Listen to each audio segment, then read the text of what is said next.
evening and welcome to News at Night. I'm Mike McDonald. And I'm Colette Linden.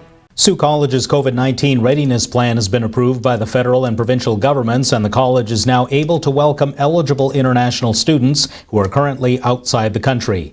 Details of the plan have been shared with internal stakeholders as well as Algoma Public Health. The college will manage the mandatory supervised 14-day quarantine period for international students in accordance with the Quarantine Act. This includes pre-arrival education, training and planning, pre-arranged quarantine accommodations, transportation, food, medications, and access to student supports. Students will be required by the province of Ontario to undertake a COVID-19 test and obtain a negative result prior to exiting quarantine.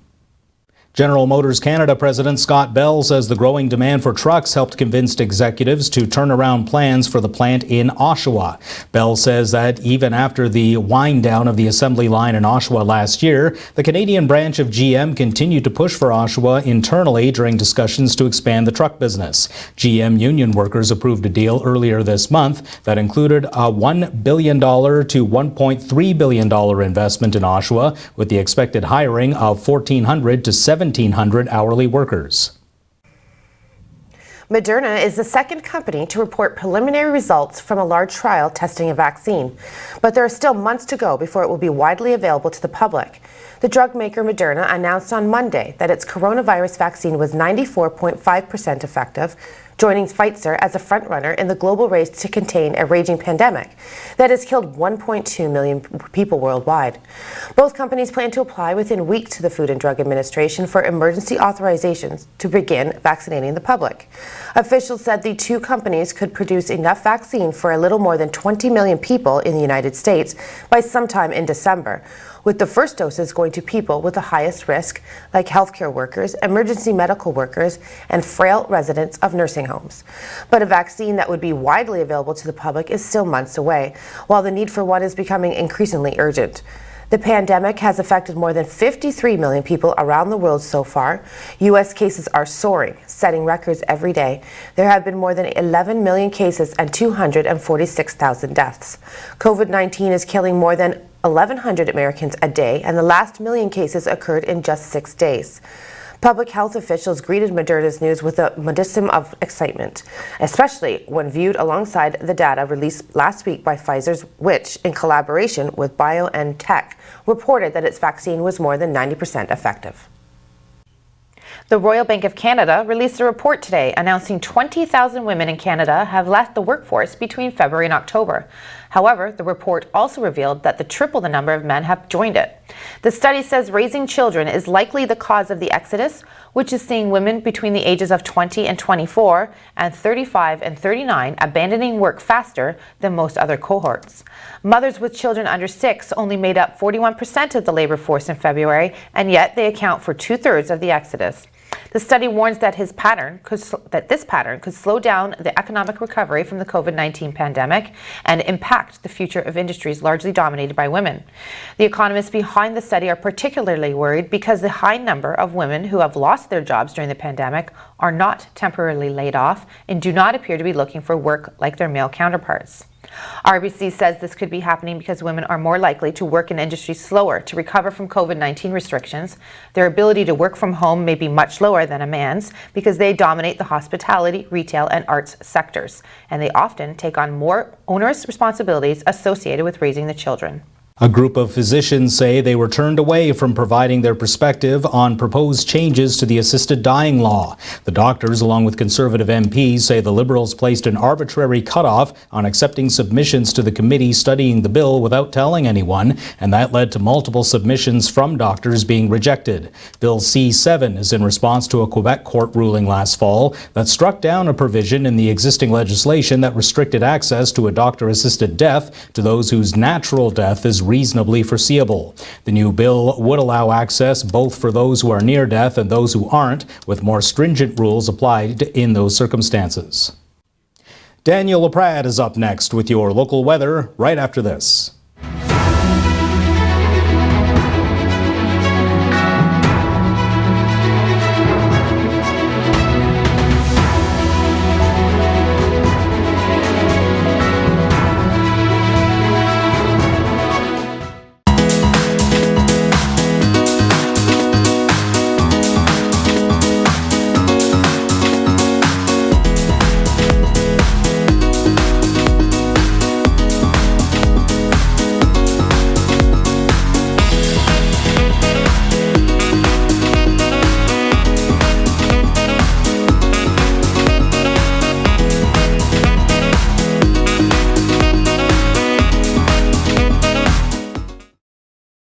When it comes to peace of mind, think KC Security Services, a locally owned and operated security service, voted the best security company in Sault Ste. Marie. We specialize in mobile patrols and alarm responses. At KC Security, we also offer stationary guard services for commercial and residential properties, events, and more. Available 24 hours per day, 365 days a year. KC Security Services, where peace of mind is a matter of choice, your one-stop shop for all your security needs. Good evening and welcome back on your Thursday, November the 19th. Yes, we are seeing a nice warm day today, well above seasonal, and that was melting a lot of the snow that was kicking around. Going to stay warm as we get into the overnight. Well, warmer than normal, and then we'll see things start to cool down a little bit as we get into tomorrow evening. But let's take a look at the radar first, which does have some systems moving through. We do have a chance of some lingering showers peeking around our region. Not a whole lot. We do have cloud cover over top of us in some of our areas. Timmins, you are seeing some precipitation right now. However, we're not going to see much in the form of a system overnight. However, we are going to see possibly some rain showers on Friday. So let's get into your details first. We do have that low pressure system that's moving its way towards us.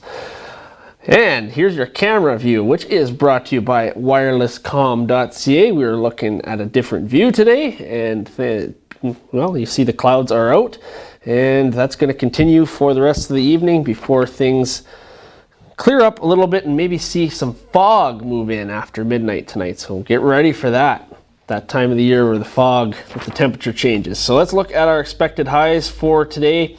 They were 7 degrees in Thunder Bay to Wawa, 8 in Timmins, 11 here in Sault Ste. Marie, 10 in Elliott Lake, and 8 in Sudbury.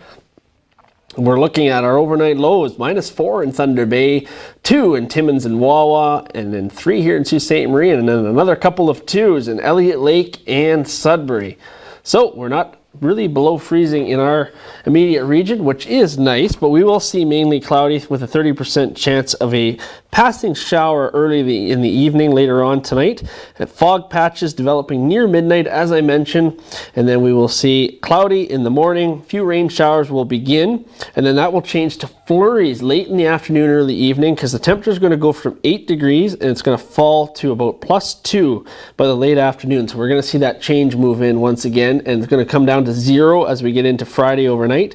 We'll have a 30% chance of a flurry on Friday night as well. Not much for accumulation, so don't need to worry there. All this snow that's melting is not going to come back just yet. Now Saturday, Sunday, looking pretty good here.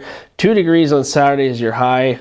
Mainly cloudy with the sun peeking out a little bit, and we're going to see a low of -2. And then Sunday, same thing, 5 degrees with a mix of sun and cloud. Only getting down to a low of 2 on Sunday. It's going to be cloudy on Sunday night, but not much to report in the activity of precipitation. And Monday, things will continue to stay in the dry side, 2 degrees, but then snow is scheduled to move back in on Tuesday and Wednesday with a high of 3 on Wednesday. So might be wet snow by then, but we'll continue to track that. And then we'll be back up to 5 by Thursday with a mix of sun and cloud. So these temperatures are staying quite above the freezing mark for the daytime, which is good. Our normals around this time of year are 3 for your high and -4 for your low. And as you'll see overnight, we're going to hit -5 on Monday night, but we're going to hover around the freezing mark thereafter, and then up to 2 on Thursday night. So not too much to report. Not a bad week, and we are getting near the end of December. We don't have a whole lot of snow on the ground, so it's pretty good. So this is our Weather Watcher photo from Ineki, who is in the Netherlands. Ineki is one of our regular viewers of First Local, and she watches every morning. So thank you very much, Ineki, for sending that in. If you do have a Weather Watcher photo that you want to send in, or video, please send it to ontvweather@gmail.com. Include your name and location. It will go up on the show, First Local, as well as here on the newscast, and it goes up on our website, which is SiouxOnline.com, which automatically pushes it to the social media channels like Facebook and Twitter. So you get to see it your photo gets seen everywhere. You get a lot of exposure with your Weather Watcher photos. So make sure you send those in. And a reminder that we do have a holiday contest going on. You can go to SiouxOnline.com for details on that, or you can send in a Christmas photo, and that's also being featured now until Christmas once per day. So make sure you check that out as well. And while you're on SiouxOnline.com, just got to remind you, go check out our Facebook page, Twitter, YouTube, everything. It's all there for you where you can follow for behind-the-scenes stuff and subscribe for on-demand video. Mike and Colette will be back with more news right after this break. At Fit Bodies, Fit Minds, we want everyone to build a life that they love, and we teach you how to get the results you want in your mind and your body. Introducing our new small group classes to provide you with a happy and healthier life. Our small group classes are limited to 6 people to provide more personal coaching, while having the supportive group environment. Classes are 10 weeks, and each week you will receive fitness and nutritional guidance that are tailored to your needs. Fit Bodies, Fit Minds, we inspire you to move.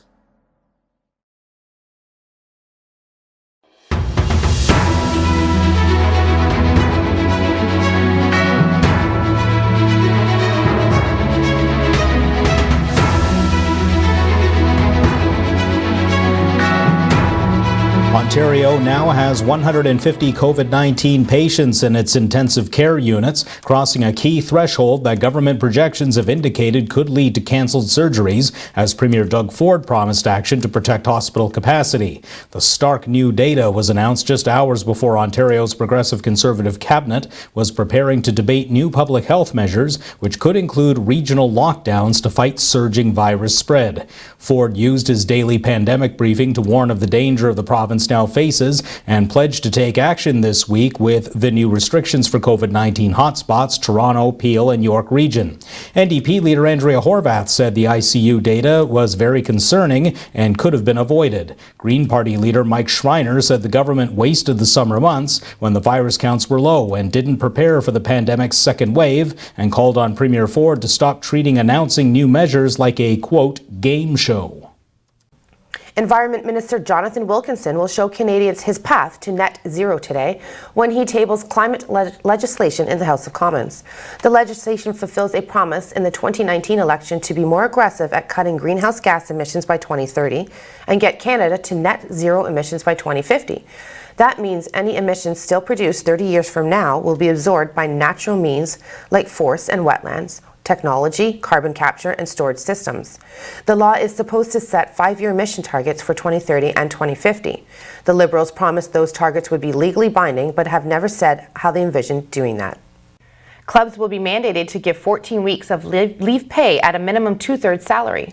Female soccer players should soon get their maternity rights protected under new employment rules announced Thursday by FIFA. The governing body of soccer is preparing to mandate clubs to allow at least 14 weeks of maternity leave paid at a minimum 2/3 of a player's full salary. National soccer bodies can insist on more generous terms. Any club that ended a player's contract for becoming pregnant faces having to pay compensation and a fine and being banned from the transfer market for 1 year. FIFA Chief Legal Officer Emilio Garcia said that the idea is to protect female players before, during, and after childbirth. The move is seen as a key step in professionalizing women's soccer and respecting players' family lives after a successful 2019 World Cup and more investment by elite clubs in having a women's team. Prime Minister Justin Trudeau is defending the arrest of Huawei executive Meng Wanzhou and urged countries to stand up to Chinese bullying as he prepared for 2 potentially explosive international summits. Canada's relations with both China and the U.S. figured prominently during a question and answer session with Trudeau ahead of tomorrow's Asia-Pacific Economic Cooperation meeting. The Prime Minister also criticized China for its aggressive, coercive diplomacy, which includes the arrests of Michael Kovrig and Michael Spavor, and accused it of trying to use its weight to get its way before calling for countries to work together to counter China's efforts. Trudeau's words ahead of Friday's APEC summit are unlikely to ease tensions between Canada and China, which Ottawa and its allies have also roundly criticized for cracking down on democracy in Hong Kong. I'm Mike McDonald. And I'm Colette Linden. We have more news and weather coming up.